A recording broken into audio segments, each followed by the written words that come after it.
Nah kalian juga long kesin bonokong dengan yale ini ka election ke MDC pemerintah. Bangga kemen lo poi bawa ai jin senia na. Bangga dan poi his kemat ai kun akan election ke pemerintah. Karena pemerintah hidup muka ingin mempat yo ya ka manifesto rangi keran baik ke mana kalian juga kenam nak parti kami don ngi anu di hina mata jong poi ba apa ka diskusi lan poi diskusi ada po diskusi poi ada thong kui long bang nuat ban kui ke long ban penek pensa igriti sensiar jong kasi ya ka ban penek pensa ke sendau ke siap yo put sam ta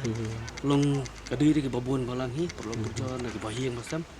teng balap poi sini ka jeli bandikun ka di election ke pemerintah di sini MSC yang kebenaran sistem di email di bimen para gitu na di blog juga ya kita perlu bagi perlu kerja nak kalian ke parti ke ai ke kesian popular na bang kerman hing bangan lalu pada usahanya ngan poi sikmat dan tai na kerun part iki pada itu mereka lang kedam lai kro bagian ai lam ke kesian yang ai borok ini ke ba dai kan ke than ke jungi ya ka parti kram ka simbol juga kadai ha ka waj bakin ai ka jing kersian golong ka jing ai mesti memang bangin poi sa kathong